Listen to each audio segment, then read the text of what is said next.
pessoal da Educa TV, eu sou a Jéssica Corsi e está começando mais um Educação e Debate. E hoje o nosso convidado é para lá de especial. Eu estou falando do Odilon José Roble. Ele que é graduado em Filosofia, especialista em Psicanálise, licenciado em Educação Física, mestre e doutor em Educação. E agora, atualmente, neste ano de 2022, assumiu a presidência, não, é a direção da Faculdade de Educação Física da Unicamp, né, Odilon? Queria que você se apresentasse aí para o público, você que tem mais autoridade para isso, para quem nos assiste, prazer. Prazer é meu, Jéssica, prazer estar aqui com você, bom dia ao pessoal da TV Educa. Eu agradeço o convite e eu sou o que você disse, e mais um pouco de confusão misturada com isso aí. Sou filósofo de formação, sou professor de educação física, então eu combino essas duas áreas. Minha pesquisa específica, minha área de atuação mais aprofundada é a filosofia do esporte. Parece que não é tão comum, não é tão fácil as pessoas ouvirem falar o que será que a filosofia fala do esporte ou qual a importância da filosofia no esporte. Mas ao longo aí do programa pode ser que eu consiga transmitir um pouco disso. Bacana, Odilon. Eu queria que a gente abrisse, esse nosso podcast, você contando como que tudo começou aí nessa sua vida, falando um pouco, relembrando o seu tempo ainda no ensino médio, se você já tinha uma direção para onde seguir, o que você ia se formar, o que você queria para sua vida, como que foi essa escolha? Legal, olha, uma coisa que mudou o curso da minha vida, digo isso porque pode ser até que ajude alguém que esteja em situação semelhante. Eu fiz colégio técnico, Jéssica, né? Eu estava num momento, era lá a década de 80, e a coisa apertou em casa, meu pai estava num emprego legal, teve que passar para um outro pior, aquela situação que acho que muitas famílias já viveram, e eu preocupado, assim, não sabia aonde eu ia estudar, né? Meu pai não conseguia garantir para mim, assim, uma situação talvez de excelência no estudo, e aí eu dei uma varrida nas opções que eu tinha em Campinas e encontrei o Colégio Técnico da Unicamp, justamente o Cotuca, que é um colégio de uma formação muito boa. Então eu olhei lá e falei, eu acho que é uma boa opção eu agregar nesse colégio. E eu me interessei por um curso chamado Tecnologia de Alimentos. Sendo sincero, já era, de certa maneira, pelo meu interesse assim, em relação ao corpo, como que a gente constrói um discurso de saúde. Para mim, tecnologia de alimentos tinha a ver com isso. De fato, está um pouco errada essa impressão. Tecnologia de alimentos tem mais a ver com processos industriais de produção do alimento. Mas eu, adolescente, não sabia muito isso. Acabei indo para o Cutuca. Com quantos anos isso? Isso eu tinha 16, né? 15, 16 anos. Uhum. E o Cutuca tinha uma formação muito boa. Ainda que eu tenha errado um pouco no alvo, né? Como eu disse, não era bem o que eu esperava, agregou em mim uma rotina de estudos, porque era um colégio em período integral, aquilo para mim era novo. E eu era, Jéssica, bem assim, desapegado do estudo, sabe? Pouco meninão, né? Achava que eu tinha que ser revoltado contra os estudos, porque isso faria um estilo mais interessante. E no Cotuca, com essa rotina um pouco mais intensa de estudo, eu acabei gostando. Eu falei, olha, é bom estudar. Estudar é uma coisa legal, que agrega ideias diferentes, faz você conversar com muitas pessoas, faz você ter opiniões sobre a vida.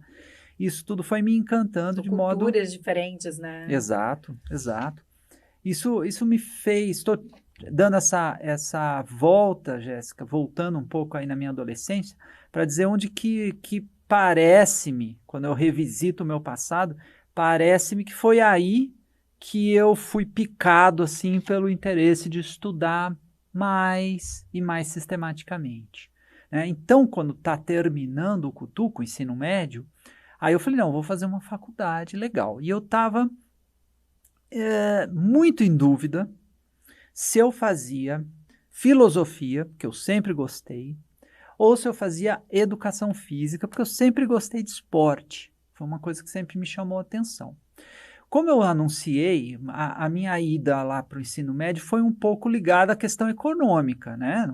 Eu acho importante falar isso, assumir Claro, isso, que é para claro, tem muitos jovens assistindo a gente agora, né, que pode saber estar que, ajudando aí. saber que a gente passa uns perrengues, né, Jéssica? Todo É. mundo. E aí eu falei assim, se eu fizer filosofia agora, por mais que eu ame filosofia, ó, meus colegas da filosofia que me perdoem, mas eles vão concordar com o que eu vou falar. E depois eu só vou elogiar a filosofia aqui. Mas naquele momento, eu falei, se eu fizer filosofia agora, eu não tenho muita convicção do que retorno financeiro eu vou ter disso. E como eu falei, a coisa em casa estava andando Você ali estava no pensando no seu meio-fio. futuro.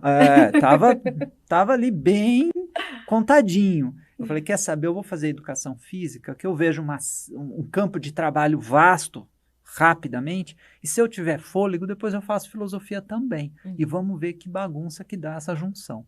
E, Jéssica, deu certo. Eu fiz educação física primeiro, aí eu tive fôlego, sim, para fazer a filosofia depois, então fiz 2 graduações, Nossa. mas a segunda graduação de filosofia eu já fiz trabalhando. Você se formou com quantos anos da sua primeira faculdade? Eu tinha acho que 25, Tão mais ou menos jovem. isso. Aí eu comecei a trabalhar, a educação física dá essa oportunidade de você trabalhar numa academia, num clube, numa situação assim, até num contraturno, tem muita atividade à noite. Isso me permitiu até pagar a minha. Porque a primeira faculdade, a educação física, eu fiz na Unicamp, onde eu hoje sou diretor, e a segunda eu fiz na PUC. E a PUC era paga. E eu paguei dando aula de educação física. Mas Né? e tinha essa necessidade, Odilon, de você estar em mais outra faculdade? Porque muitas pessoas se formam em uma e não, tô com o meu, né, currículo pronto. Como é que era essa necessidade sua de ainda ter mais graduação? Você conhece aquele filme que chama A Origem, com o Leonardo DiCaprio, é The Inception no original? Tem uma passagem do filme que o cara fala assim, encontra o personagem do Leonardo DiCaprio e fala assim, o que é a coisa mais invasiva que tem? É um verme, é um vírus? E ele próprio responde, não, é uma ideia. Quando você deixa uma ideia entrar na sua cabeça, não tem o que tire. Verdade. E eu lá, como te contei, eu coloquei na minha cabeça que eu queria fazer filosofia. Né? Talvez eu não tivesse condições naquele primeiro momento. Eu achei arriscado naquele primeiro momento. Então eu fui um pouco assim pragmático, né? Mas aquele vírus já tinha entrado na minha cabeça. Eu falei, não, vou fazer sim. Só que, Jéssica, acho que a coisa legal que surgiu aí que eu não esperava é que na minha cabeça sempre teve um ou educação física ou filosofia. Né? Então, eu fiz a educação física quase que para financiar a minha possibilidade de fazer filosofia. Só que, amadurecendo, tendo feito um bom curso de educação física, como foi o da Unicamp, eu substituí esse ou por um e. Falei assim, mas espera aí, tem muita coisa que conversa aqui entre a educação física, entre o esporte e a filosofia. Então, eu comecei a passar a pensar que eu poderia juntar essas coisas. Né? E foi o meu caminho futuro de estudos, e até hoje o que eu me dedico essencialmente é a filosofia do esporte. Tem um campo enorme. Agora, há pouco antes da gente entrar no ar aqui, você estava dando suas impressões sobre a Copa do Mundo, né? E você mencionou certas posturas filosóficas do técnico da Espanha. Olha só. Né? Que não são nada, você não falou de tática, você não falou de técnica, nem da qualidade dos jogadores que você respeita, mas o técnico se posicionou filosoficamente de um jeito complicado, né? Que traz uma cascata de consequências. Então, isso é um dos aspectos que a gente estuda em filosofia do esporte. Bacana, isso me remete também a muitas situações e, enfim, falas atualmente, né? Muita réplica, né? Se replica muito aquilo que você pensa, aquilo que você formula sobre um assunto específico e hoje em dia se replica muito isso, né? Perfeito. Me fez lembrar muito em diversas situações. Mas eu queria saber de você, Odilon, nessa questão vocacional, assim, até mesmo para muitos jovens, assim, né, que estão ainda nessa dúvida no que seguir.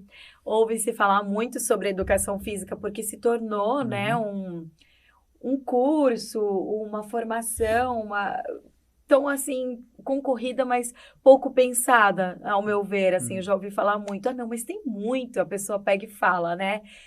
Eu queria que você falasse sobre a educação física em si, Por que que se uma pessoa que está em dúvida agora assistindo você, por que ela se formaria em educação física? Olha, acho que tem alguns bons motivos. Primeiro, assim, vou te dar razão para a gente trabalhar de uma forma bem honesta com quem está nos ouvindo. Tem muito? Tem. Tem muito profissional de educação física, tem muito advogado, tem muito de tudo hoje em dia. Acho que houve uma grande mudança nas últimas décadas de um aumento de acesso aos cursos superiores. Então, hoje a concorrência é grande. E quando há muita concorrência, há a possibilidade de sucateamento das condições de trabalho. Salários menores, jornada de trabalho mais extensa. Então, tudo isso é uma realidade que não dá para negar. Então, eu entendo o que você traz para a discussão, sim.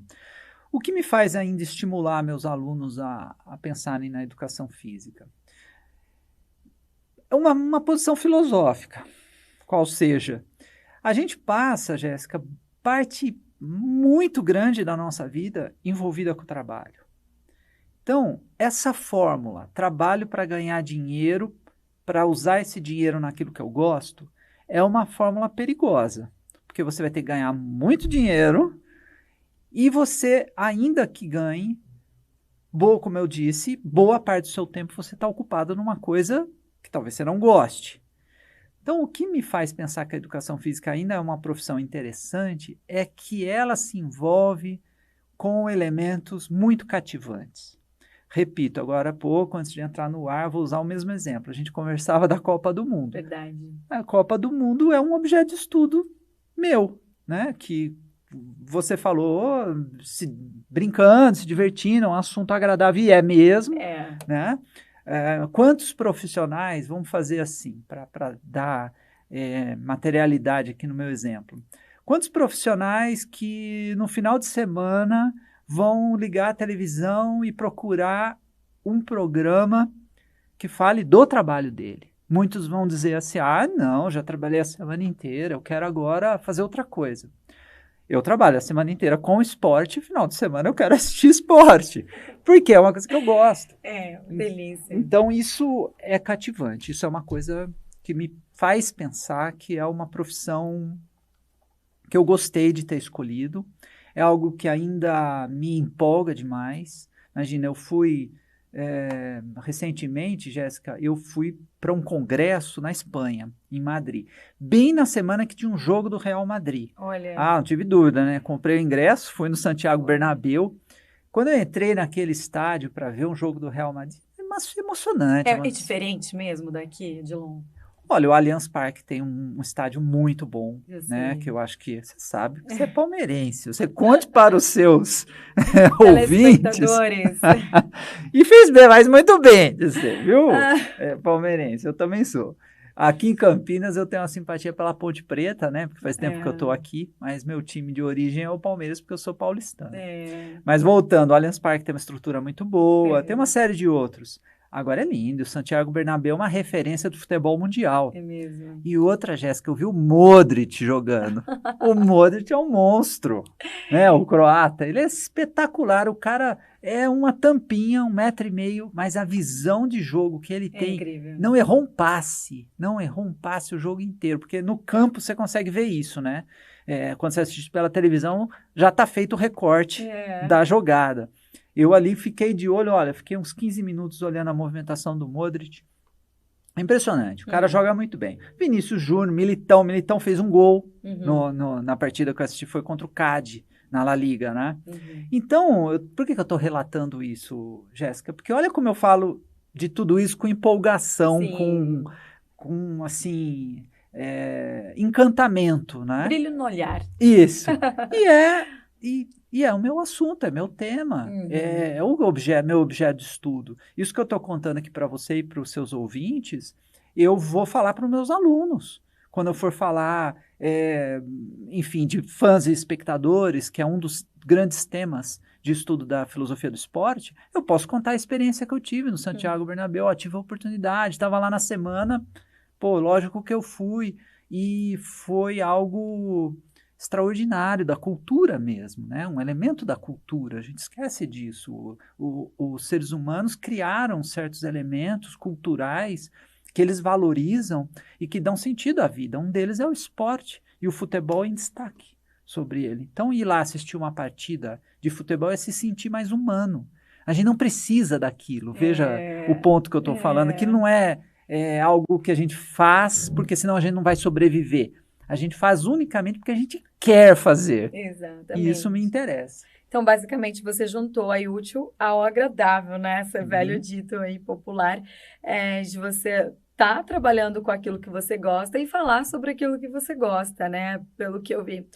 Outro ponto curioso em relação a você, Odilon, não é curioso, é pra gente que não sabe, tá, gente? A gente que ainda não conhece a fundo o Odilon, a vida profissional dele. Você é o primeiro ex-aluno, é isso? A assumir essa direção. Eu queria que você contasse esse caso de amor aí que você tem com a Unicamp, porque eu estava vendo algumas coisas sobre você, o primeiro ex-aluno a ser diretor ali, e eu queria que você contasse como é que é isso para você, né? Sim, não, legal isso, Jéssica. Como eu te disse, eu fiz educação física, depois eu fiz filosofia, aí eu fiz mestrado e doutorado em educação, também ligado a questões filosóficas, do corpo, fazendo aquele E que eu mencionei há um tempo atrás. Aí eu fui trabalhar em São Paulo, em umas universidades em São Paulo, privadas, era o meu começo de carreira, né? Aí, depois disso, eu fui para Santos, para Unifesp, Universidade Federal de São Paulo. Passei num concurso público, fui para lá, o campus era em Santos, né? Baixada Santista. Fiquei lá e eu até achei, Jéssica, que eu ia ficar lá, né? Porque era um concurso público, né? E eu achei que ia ser isso. Mas aí pinta um concurso na Unicamp. Aí, olha só, Unicamp. Né? Que é onde você está falando. Eu fui aluno, eu tinha uma relação de amizade, vamos chamar assim, com a Unicamp, de admiração, de respeito pela Unicamp. Eu sei que eu tive uma boa formação, uma boa oportunidade de ter estudado lá. Eu vi o concurso, sabia que o concurso ia ser difícil, porque muita gente presta concurso lá, gente muito qualificada. Eu já estava na Unifesp. Eu falei, eu não vou, não. Isso aí já foi. Passou 1, 2, 3 dias, eu falei, eu vou sim, eu vou tentar, não custa. E aí eu prestei o concurso, acho que tinha 12 pessoas, né? Pode não parecer muito, mas são 12 pessoas com doutorado, 12 pessoas com publicações, com pesquisas na área, então é uma concorrência qualificada. Tenho colegas que prestaram aquele concurso que são excelentes. Mas aí eu me dediquei, estudei, me preparei, acabei ficando em primeiro lugar no concurso e fui para a Unicamp. Aí comecei a dar aula lá, foi um prazer desenvolver essa cadeira de filosofia do esporte lá, né? Eu sempre tive essa relação com a filosofia. E eu tenho a impressão, Jéssica, essa é a minha... Estou respondendo a sua pergunta a partir do que eu opino, né? Do que como eu vejo. Eu acho que essa estruturação de ideias que a filosofia me trouxe interessou algumas pessoas. Falaram, acho que essa formação que ele tem em filosofia, mais a educação física, é algo interessante para a carreira administrativa. Talvez ele seja uma pessoa que consiga avaliar argumentos diferentes, que consiga ser compreensivo à diversidade, ao pensamento plural, porque lá na universidade a gente tem pensamento de todo tipo, Verdade. Toda forma de opinião. É verdade. E a filosofia, de fato, nos ensina a respeitar opiniões contraditórias. Que né? bacana. Na própria história da filosofia, você pega filósofos muito maduros que pensaram diferentes. O maior exemplo que eu posso dar é Platão e Aristóteles. Platão foi professor de Aristóteles. Olha só. E Aristóteles respeitava imensamente Platão, mas em alguns pontos ele pensava exatamente o contrário de Platão. Né? E isso na filosofia não é um problema. Isso não tem assim muito qual é a forma certa de pensar. Né? O certo é você pensar com coerência. Se o seu argumento tem coerência interna, lógica interna, ele é um argumento que merece ser visto. Então tenho a impressão, voltando aqui à minha a resposta, eu tenho a impressão que esse tipo de personalidade, de formação, acabou interessando os meus colegas, meus pares, que foram me estimulando a ocupar cargos administrativos lá dentro da nossa unidade, o que culminou uma série de fatos, de acontecimentos, que a vida é isso, né, Jéssica? É como diz Maquiavel, o filósofo italiano, medieval, renascentista, a vida é feita de virtude e de fortuna. Virtude é a virtude que a gente tem, né? Eu estou tentando dizer um pouco quais foram as virtudes que eu persegui construir. Mas também tem que ter uma conjuntura de fatores, o destino traz isso, né? Então é uma junção dessa virtude e da fortuna. Foi mais ou menos por aí. Então, nesse sentido, eu noto, como eu te dizia, Jéssica, que a minha formação, acho que de certo modo, me capacitava para assumir um cargo dessa natureza, e uma série de conjunturas específicas me trouxeram esse desafio. E eu, claro, falei, tá bom, se a vida me trouxe isso, vejamos o universo conspirou. Digamos que seja assim, né? Tem pessoas que vão para um lado mais esotérico, como você percebeu, eu vou para um lado mais filosófico. De um modo ou de outro, a gente aceitar um pouco que a vida tem os seus próprios desígnios, né? Os seus próprios interesses. A gente não controla tudo, né, Jéssica? A gente faz um plano. Mas quem fica amarrado demais a esse plano e diz, eu vou fazer isso, amanhã eu vou fazer aquilo, daqui 10 anos eu vou estar em tal lugar, a chance de frustração é grande, porque a vida tem seus próprios planos. Então a gente tem que ser um pouco, acho que, maleável a essa conversa com a vida. Era um pouco essa linha que eu estava te respondendo. Mas ter me transformado aí, ter assumido a direção da Faculdade de Educação Física da Unicamp é uma honra. De fato, você está correta, eu sou o primeiro ex-aluno a se transformar diretor da faculdade, isso foi até motivo de uma matéria no jornal e tal. É uma honra para mim, uma inspiração para os alunos atuais, né, que veem e falam, puxa, o cara estudou aqui como eu, deu toda essa volta, chegou a ser diretor da faculdade, isso é inspirador, penso eu, né, para alguns alunos. Não são todos que vão se encantar com esse tipo de coisa, mas alguns talvez gostem. Sim. Para mim é uma honra. Bacana. E, Odilon, eu queria que você contasse aqui para quem está assistindo, para você que tem essa intenção você que está na Unicamp, você que tem um filho que você sonha que ele estude na Unicamp. Hoje em dia, eu acho que as pessoas estão muito interligadas e ligadas também ao meio esportivo, para quem quiser tomar essa direção da área da educação física.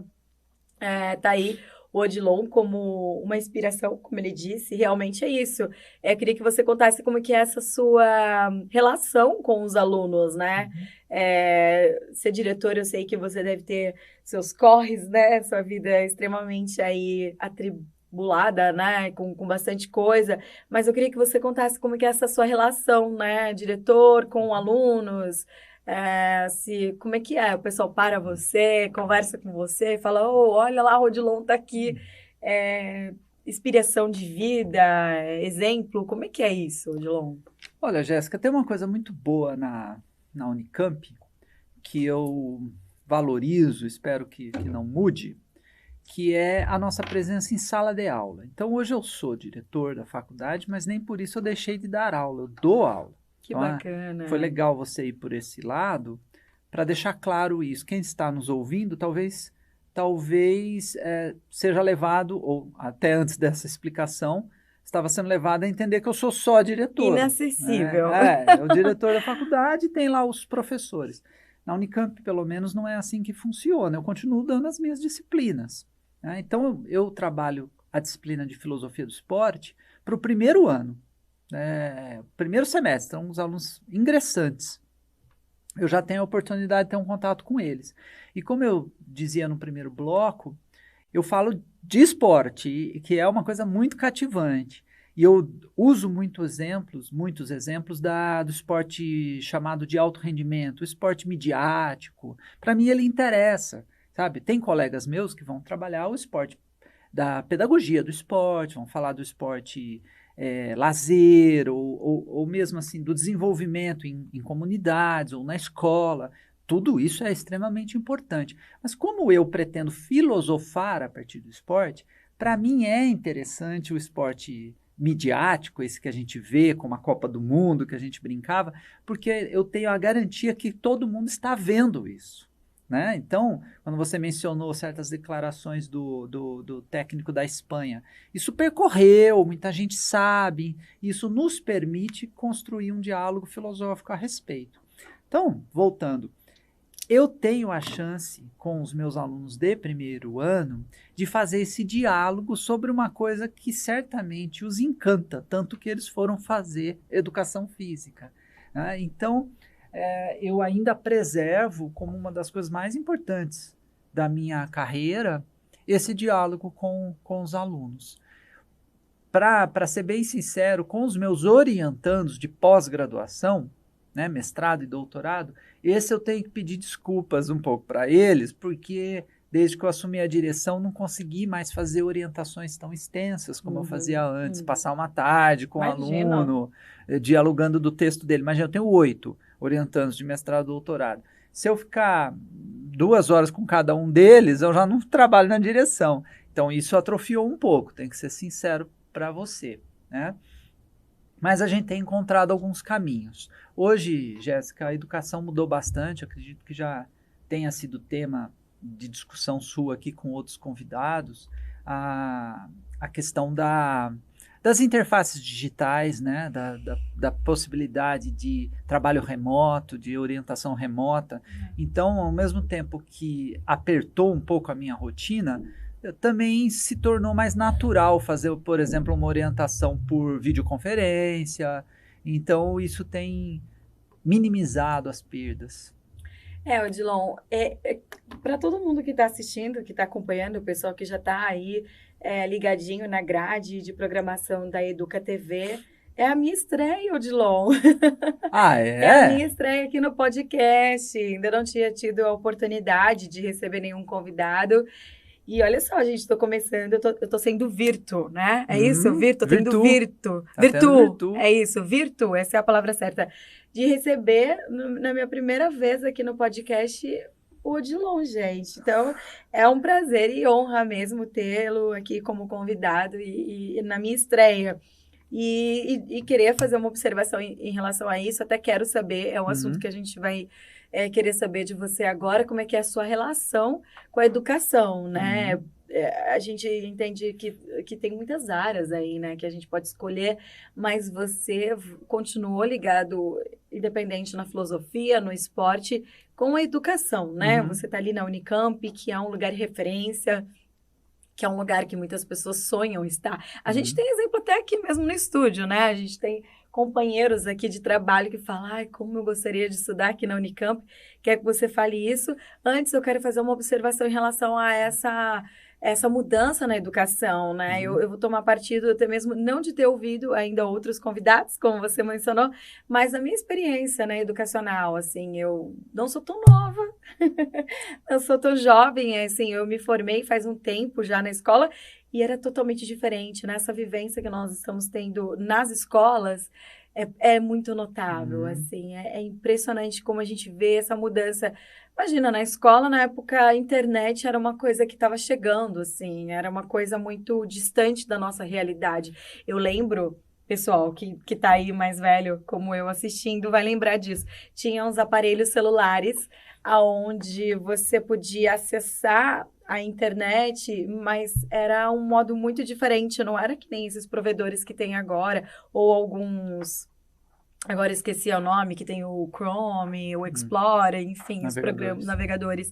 Então, era incrível, assim, era totalmente diferente. Quase no meu finalzinho da formação, eu não me lembro quando eu me formei, se foi em 2005, não tenho essa certeza, 2002, eu não me lembro agora.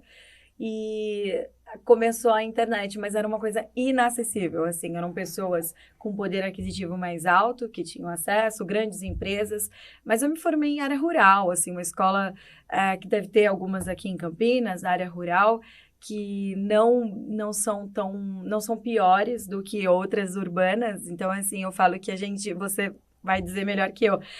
O aluno que faz a escola. É você que aproveita o conteúdo que está passando, independente de onde você sente com o seu livro, com o seu caderno.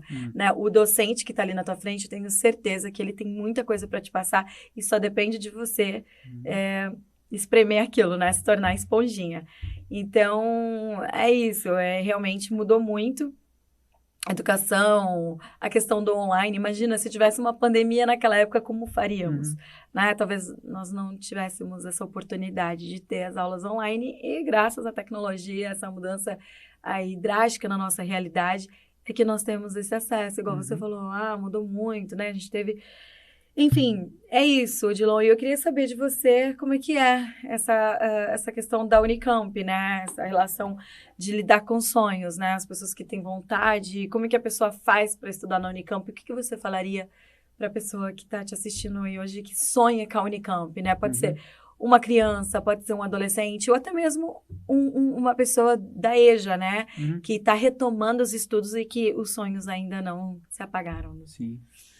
Bom, Jéssica, primeiro com relação à educação, né, que no começo da sua fala você trouxe esse elemento da educação aí para a minha trajetória. Eu lá no primeiro bloco disse que eu trabalhava inicialmente com uma ideia de né, ou filosofia ou educação física, e depois eu passei a trabalhar com uma ideia de educação física e filosofia. Agregar, né? Esse é a educação, a bem da verdade, né? O que une as duas coisas na minha trajetória é a educação, é o fato de dar aula, de ensinar, de trabalhar na formação, na pesquisa, tudo isso é a educação, né? Então, foi isso que encontrou. Eu não sou, por exemplo, um treinador esportivo de clube, nem sou um filósofo de escrever livros sobre filosofia. A filosofia que eu faço é uma filosofia aplicada. Eu não escrevo nada, não proponho nenhum conceito novo em filosofia. Agora há pouco estava brincando com o conceito do Maquiavel. Isso é conhecido, é notório, é um conceito bastante consolidado na filosofia. Então, não trabalho com questionar esses conceitos, mas aplicar esses conceitos num objeto específico, que é o esporte. Para que eu faço isso? Para educar, para trabalhar com os meus alunos, para agregar a eles um pouco de reflexão filosófica que vai ajudá-los na trajetória que eles terão como profissionais de educação física. Então, sem dúvida, a educação entrou aí nesse lugar, né? E de forma muito importante. Agora, com relação à Unicamp, eu entendo o que você diz e acho a oportunidade muito boa para tentar desmistificar algumas coisas. Primeiro, a Unicamp é sim uma universidade de excelência. Eu falo isso sem nenhuma modéstia, porque a gente tem que assumir isso também traz muitas responsabilidades. E é bobagem falar o contrário, né? Principalmente nos últimos anos, com o advento das fake news, que de certa forma se relaciona com o aumento da tecnologia nas nossas vidas, que é a parte final da sua pergunta, já chego lá. Mas, enfim, também passou a circular muitas notícias ruins, opiniões desqualificadas, e algumas delas, infelizmente, tentam desqualificar as universidades públicas, tentam desqualificar quase tudo que for dessa natureza educacional, né? Como se trabalhar ou ganhar dinheiro fosse a única alternativa, que você não devesse estudar com dedicação e etc. Eu vi muito isso nos últimos tempos. E eu afirmo aqui, sem sombra de dúvida e pautado em dados objetivos, que a Unicamp é uma das melhores universidades da América do Sul, da América Latina, uma das melhores do mundo sob certos parâmetros. Uma universidade brasileira de referência, junto com a USP, claro, junto com algumas outras, não estou dizendo que é só a Unicamp, mas a Unicamp aqui na nossa região, ela é referência absoluta. Faço essa valorização, mas completo com a seguinte recomendação, digamos assim, já que você menciona as pessoas que gostariam de estudar lá, que têm o sonho de estudar lá. Eu percebo também que se consolidou na percepção comum, na percepção da maioria das pessoas, que essa excelência toda que eu mencionei torna muito difícil ou inacessível estudar na Unicamp. Na verdade, houve um conjunto de políticas afirmativas nas últimas décadas que multiplicaram as possibilidades de acesso à Unicamp. Então, hoje você tem a política de cotas bastante consolidada, né, com parte dessas cotas vem do ensino, de pessoas que estudaram no ensino público. Hoje, as nossas estatísticas mostram que mais da metade das pessoas que estudam na Unicamp vieram do ensino público, né? Então, eu recomendo a pessoa que tiver o sonho de estudar na Unicamp, que entre no site da Unicamp, que se informe dos modos de acesso. Não é tão impossível quanto se imagina, né? Como se pensa. Hoje a gente tem políticas de cotas até em cursos concorridíssimos como medicina, por exemplo. Olha só. Hoje existe. Então, há muitas formas de acesso na Unicamp.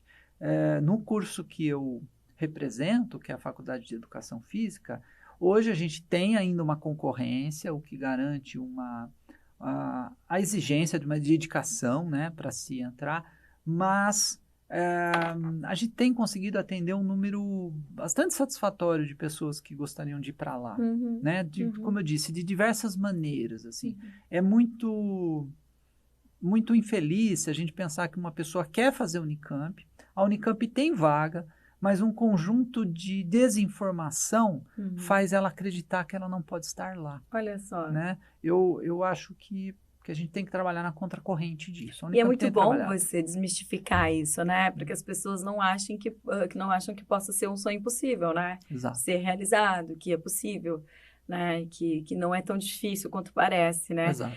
Talvez o medo de tentar ou de falar, não, a Unicamp eu não chego nem no portão, assim, eu não passo perto. E Exato. é mentira, né? Ela mentira. pode. De fato, como você disse, carece de uma desmistificação. A educação física, que é o curso que eu represento, ela tem, por exemplo, ela oferece um curso diurno, integral, e um curso noturno. Ou seja, pessoas que trabalham, né, em período convencional, período comercial, como se fala, elas têm a opção de fazer o curso noturno. Ele vai ser um pouquinho mais longo, ele tem 1 ano a mais do que o curso diurno. Aí é o que eu digo, tem uma negociação. A Unicamp não sucateia nada, ela não vai fazer um curso ruim. Se para manter a qualidade é necessário 1 ano a mais, foi essa fórmula que foi encontrada. O aluno vai ter uma formação de excelência dentro do tempo que ele pode dispor, né? Então, esse tipo de alternativa que eu gostaria que os seus ouvintes tivessem contato, né? Procure uma informação da Unicamp, tenho certeza que a pessoa vai se surpreender. Às vezes vai ver algum outro curso que ela não tinha num primeiro momento escolhido, mas fala, olha, esse curso aqui me parece ser mais adequado ao que eu posso fazer nesse momento. Enfim, há muita alternativa na Unicamp. Eu realmente recomendo a visita ao site, que é um site bastante completo, e as informações mais detalhadas para que a pessoa encontre aí um casamento entre seus interesses e as oportunidades. Muito bom. Olha só, pessoal, nós recentemente fomos à Unicamp, lá na unidade, né, de Educação Física, onde há também, né, não só houve, mas como há uma parceria, né, entre a Prefeitura de Campinas e a Unicamp, né, vocês estavam ali sediando, né, um momento muito importante para as crianças, né, de educação especial também, enfim, tinham as crianças também que estavam, né, que não eram de educação especial, enfim, estavam todos ali, todos integrados, né. E eu queria saber como é que é essa parceria, né, da prefeitura com a Unicamp, especialmente quando existe a necessidade de ter essa sede, enfim, de eventos como aquele, com as crianças, das escolas, entre outros, que a Unicamp é muito parceira aí da prefeitura. Como é que é isso, Odilon? Olha, Jéssica, a parceria entre a Unicamp e a prefeitura, ela teve já altos e baixos, mas hoje eu posso dizer, eu estou dizendo no passado, né, na trajetória, hoje eu posso dizer, pelo menos na educação física, que ela tem se consolidado de forma muito positiva. Hoje existe uma conversa muito boa entre as duas entidades e a realização de ações concretas, como a que você mencionou, né? Você mencionou o AdaptaFef, que é um evento que a professora Maria Luísa Tanuri Alves desenvolve com os alunos da Faculdade de Educação Física. Eles são os receptores, os monitores, os orientadores de atividades durante todo o dia para crianças com necessidades especiais trazidos pela Prefeitura de Campinas. Por exemplo, na figura da professora Carla Rigueto, da Prefeitura de Campinas, que tem um trabalho muito bom e uma parceria muito legal com a gente. Eu percebo hoje, Jéssica, que houve um aumento na capacidade técnica de operacionalização da Prefeitura de Campinas. Uhum. Por exemplo, o secretário de Esportes de Campinas, o Fernando Vanin, ele é uma pessoa do meio. Todo mundo que é da área da educação física conhece o Fernando Vanin. Ele é do esporte, ele é do meio. Isso. Ele não é Eu posso falar aqui sem nenhuma preocupação, porque, enfim, eu venho da universidade. Ele não é um quadro político, sabe? Assim, aqueles... eu menciono que no passado a gente já viu experiências em que uma pessoa sem vocação para uma determinada cadeira é escolhida por conta de cota política, né? Para acertos. Não é o caso do Fernando Vanin, ele é uma pessoa que conhece a área em profundidade, já trabalha faz muito tempo com a prefeitura. Então, a gente recebeu com muita alegria o fato dele se transformar na atual gestão do Dr. Dário, o secretário de esportes. Isso naturalmente fez as parcerias começarem a ganhar mais fôlego. Hoje eu tenho em aberto umas 3 ou 4 conversas com o Vanin de coisas que a gente está idealizando para um futuro breve, um futuro mais longo. A gente está conseguindo fazer uma agenda muito positiva de trabalho. E eu acho que tem que ser assim mesmo. São 2 setores públicos fundamentais, a universidade e a administração municipal. Que bacana, né? Nós estamos aqui falando sobre essa parceria, né, da Prefeitura de Campinas, inclusive aproveitando a oportunidade de agradecer, né, ao Dr. Dário, nosso prefeito, pelo trabalho realizado, né? Muito satisfatório, tanto na parte da educação quanto na cultura e esporte. E é isso, sabe? É integrar, né, essas áreas e fazer da melhor forma possível, como a gente vê acontecendo aqui, né? Uhum. O evento lá foi incrível, nós estivemos lá, cobrindo, falando com as professoras que estão à frente, com os alunos que estavam participando, e eles estavam muito satisfeitos também com o espaço, vi muitas atividades lá incríveis, assim, realmente interessantes e necessárias para o desenvolvimento das crianças. E aproveitando aqui a oportunidade, falando um pouco de esporte, eu tô com uma dúvida aqui, Dário. Você é campineiro? Você é daqui de Campinas mesmo ou você nasceu em outra cidade? Eu nasci em São Paulo, capital, no bairro de Ipiranga. Eu venho para cá, para Campinas, bem novo. Venho para cá com 5 para 6 anos.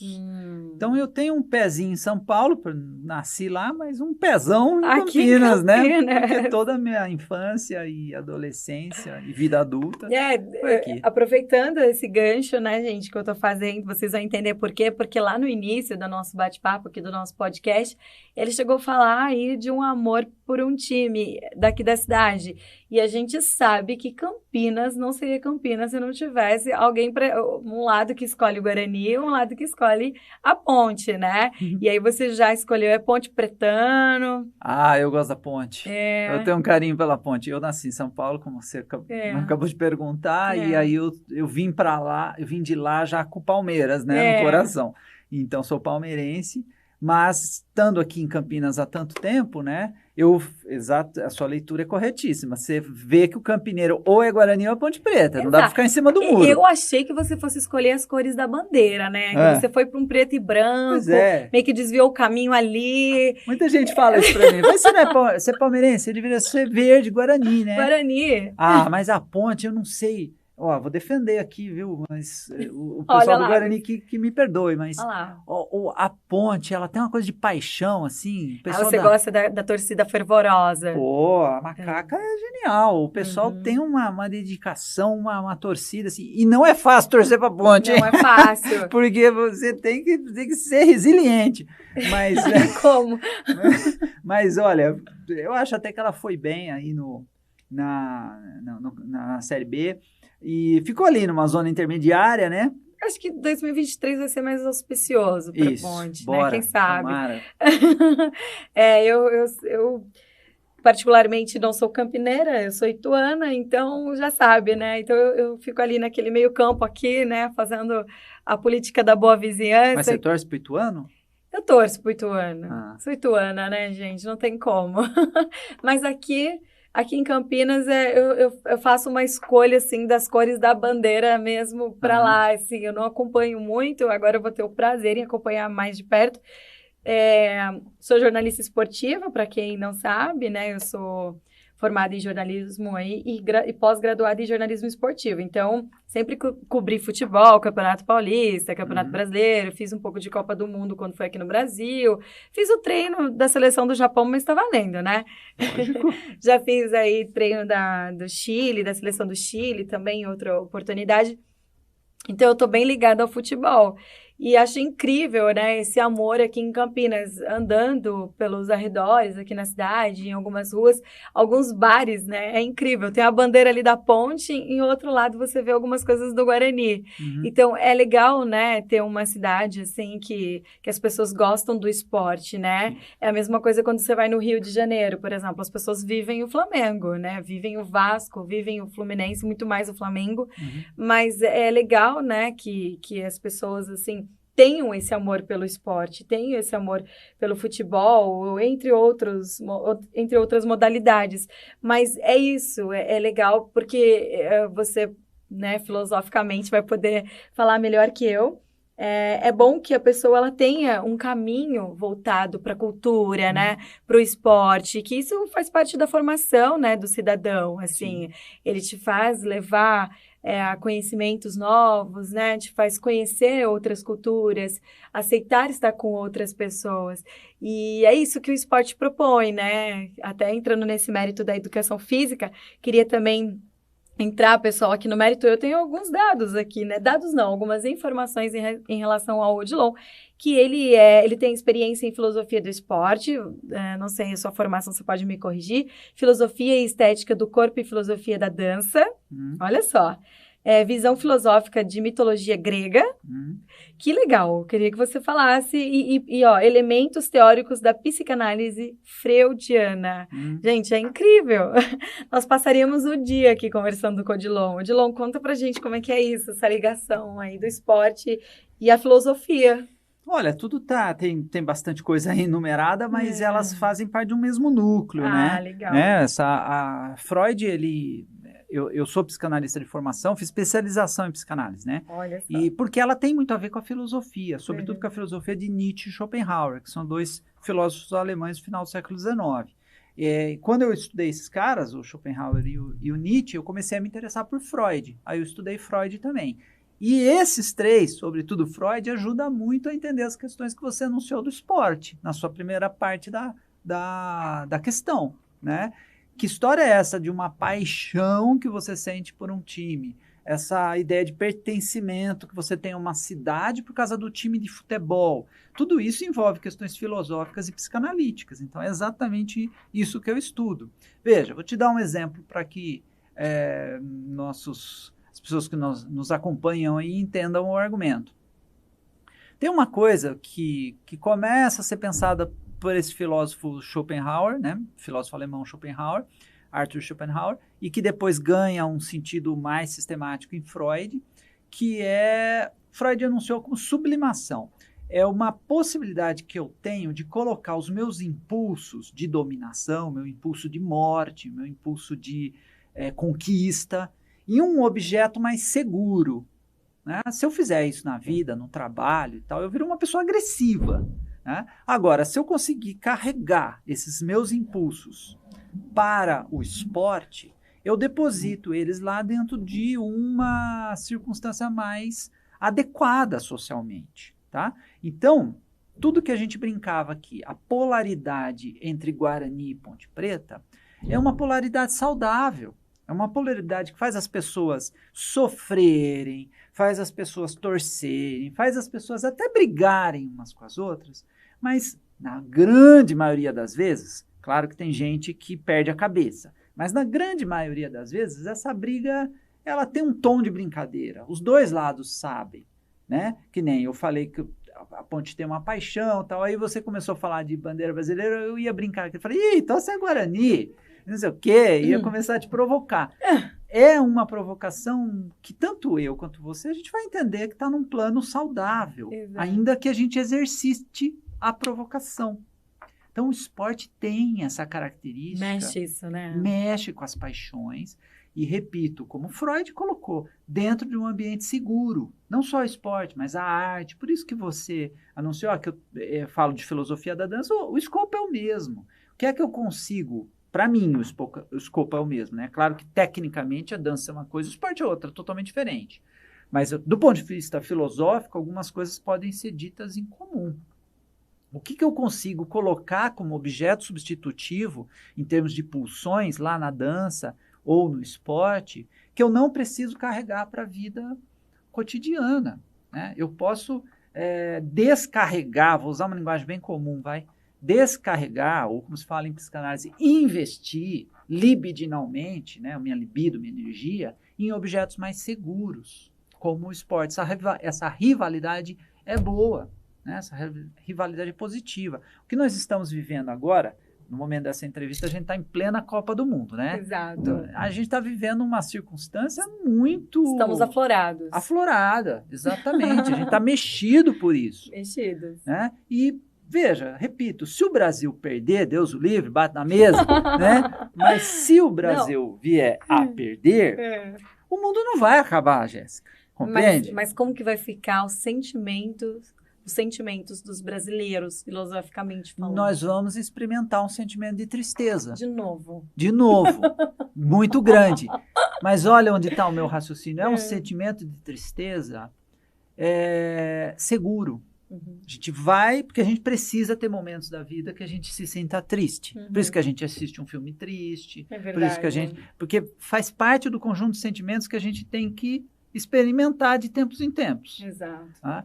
Quando a gente experimenta isso no esporte, a gente se transforma uma pessoa mais equilibrada do que, por exemplo, alguém, me perdoe dar um exemplo aqui aleatório, mas só para nos entenderem, alguém que quer experimentar esse sentimento de tristeza nas relações cotidianas, fazendo fofoca, criando uma calúnia para ver a outra pessoa triste, sabe assim, porque ela precisa viver aquilo, né? A gente vê isso também. Exato, é verdade. Uma pessoa que deposita toda a sua paixão no esporte, ela exercita aquilo, ela trabalha aquelas paixões ali e talvez consiga se equilibrar emocionalmente. Não é fácil equilibrar as nossas paixões. É verdade. Né? Sejam elas quais forem. Exato. O esporte é uma ótima invenção. Tanto que, você falou da mitologia grega, etc. Tanto que ele existe desde a Grécia Antiga. Então... Os jogos em homenagem aos deuses. Então... Por isso a mitologia grega. É onde eu me insiro no estudo da mitologia. De novo, no esporte e na filosofia. Não é que eu estudo coisas muito diferentes. Mas os Jogos Olímpicos, que até hoje existem, né, eram jogos em homenagem a Zeus. Os Jogos Píticos em homenagem a Apolo e assim por diante.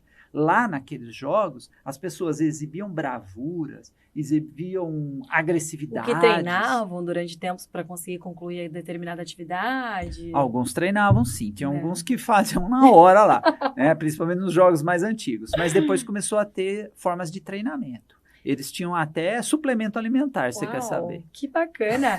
Você sabe que eu queria saber... Eu estava refletindo esses dias, né, sobre essa mobilização, né? Eu cheguei a passar na hora, poucos instantes antes de acabar um jogo do Brasil, passei aqui pela avenida e estava vazia. As casas, os bairros vazios, os estabelecimentos todos voltados, os prédios, você só escutava a televisão falando o que move o ser humano a parar tudo para ver uma partida de futebol. Eu não estou falando do torneio em si, porque a Copa do Mundo ela consiste em demais jogos, mas eu estou falando da partida do Brasil, porque nós estamos aqui no Brasil. Eu não sei como são nos outros países, se eles têm esse mesmo amor. Eu não sei, eu não conheço. Eu nunca saí do Brasil. Mas, assim, O que move o ser humano a parar tudo? Porque, literalmente, a gente vê supermercados, poucos estabelecimentos que ainda permanecem com a porta aberta, que você chega ali na hora do Brasil, pô, eu quero comprar uma camiseta. Não, ele tá fechado e depois que acabar a gente reabre ou muitas vezes você tá dispensado. O que move o ser humano a parar tudo para ver uma partida de futebol da seleção brasileira, falando aqui do Brasil? Essa pergunta ela é super filosófica. Isso. O que move, vou te dar uma resposta objetiva e depois eu detalho. O que move a pessoa a parar tudo para assistir uma partida de futebol é a necessidade que nós temos de experimentar a dualidade, o conflito entre vida e morte. Há várias teorias sobre isso. Eu vou falar uma bem, assim, fácil, vamos dizer, mais palatável. Os nossos ancestrais, todos os dias, os homens das cavernas, eles saíam para caçar alimento. E ali eles tinham um jogo de vida e morte. Se eles conseguissem trazer alimento, eles sobreviveriam. Se na busca desse alimento eles encontrassem uma tribo inimiga, se eles encontrassem um animal predador, é possível que eles morressem. Então, os nossos instintos, Jéssica, isso é bem psicanalítico, tá? Os nossos instintos, eles estão preparados, eles ainda estão formatados para essa luta de vida e morte. Só que a civilização foi atenuando isso. Foi deixando isso quase que imperceptível. Se a gente disser que aqui, nesse momento, fazendo um podcast, a gente também está lutando pela nossa vida, é verdade, é a sua profissão, é a minha profissão, mas isso é tão, assim, diluído que a gente não percebe. Pode ser que você mude de profissão, pode ser que você vá para outra TV, né? Amanhã ou depois não sou mais diretor da faculdade, outras coisas vão mudar. Enfim, é muito diluído. Não é igual o nosso ancestral que saía e era sim ou não. Vou sobreviver ou vou morrer. Vida ou morte. Vida ou morte. Ele tinha como exercitar o instinto ali. Certo. O nosso instinto vai ficando um pouco adormecido, vamos chamar assim. Nossos impulsos. Freud chama isso de pulsão de vida e pulsão de morte. Isso vai ficando um pouco sem lugar. O jogo é vida ou morte. Olha só. Agora a gente entrou na fase de eliminação. Do vida ou morte. É vida ou morte. Ontem a Espanha perdeu de Marrocos, certo? Marrocos, isso. Ontem a Espanha perdeu de Marrocos. Quem Marrocos diria? não jogou muito bem. Quem diria? Quem diria? Marrocos não é que jogou extraordinariamente bem, mas deu o bote na hora certa. Exatamente como... talvez, infelizmente, algum ancestral nosso experimentou, de sair mais um dia para buscar uma comida e levar uma picada de uma cobra, receber um bote na hora incorreta, vamos chamar assim, e acabar morrendo. Essa pulsão de vida e morte, ela aparece simbolicamente no jogo. E a gente quer viver isso. Quando a gente vive isso, os nossos instintos parecem que ganham um sentido de completude. Toda vez que começa um jogo, pode reparar, a gente está ansioso. A gente está meio afoito com o que vai acontecer. Exato, né? Porque parece que a vida e a morte estão em jogo. Mas, repito, a grande vantagem do esporte é que ela coloca isso simbolicamente. Ela coloca isso de um modo seguro. Como eu já disse, se o Brasil perder, vai ser uma tristeza. Mas, ainda assim... a vida segue, né? E no espírito de coletividade, é interessante isso do esporte, principalmente do futebol, falando na questão da nação brasileira, falando de seleção brasileira, não é como um Ponte Guarani, que afasta as pessoas uma das outras naquele momento específico, onde cada um tem a sua preferência, mas que une os povos, né? Sim. Que une, que todo mundo senta ali de igual para igual e torce em prol do mesmo objetivo. Exceto aquelas pessoas que preferem torcer para a Argentina, sendo brasileiro, ou porque tem uma descendência italiana. A Itália não foi para a Copa. Mas é isso, gente. Essa dúvida, né? Porque você vê comércio fechando, você vê rodovias sem carros passando. Aí você fala, por quê? Mas será que é tão importante pararmos para assistir esse jogo? Será que realmente precisa fechar o supermercado? E se acontecer alguma coisa, o que que vai estar livre? Você fica, eu fiz essa reflexão, né? Eu passei essa avenida aqui que fica lotada, né? Não tinha ninguém. Aí você fica, meu Deus, por que tudo isso? Por que que nós, seres humanos, somos assim? Ah, mas essa Copa tá chata, tá flopada, como diz essa língua nova, né? Tá flopada, não tá legal, parece que não é. Tá, mas você tá parando pra assistir. Sim, todo mundo para. Tá todo mundo comprando uma camiseta, tá todo mundo sentando na sala, escolhendo o melhor lugar para torcer. É incrível, né? Como o instinto esportivo, né? Mexe com as pessoas. Mexe. Essa pergunta que você trouxe, assim, retórica, né? Eu dou um sonoro sim para ela. A gente precisa sim parar. Porque, veja, a extensão dessa pergunta é: a gente precisa de um quadro como a Mona Lisa? Claro que não. Precisa? Aquele quadro deu comida para alguém? Acabou com a pobreza em algum lugar?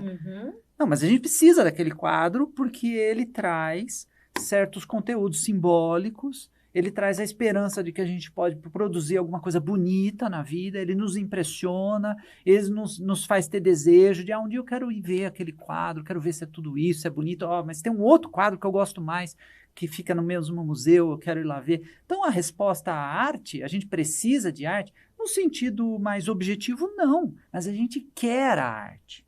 Eu diria o mesmo do esporte. A gente não precisa do esporte, mas a gente quer o esporte. A vida com o esporte fica mais interessante, fica mais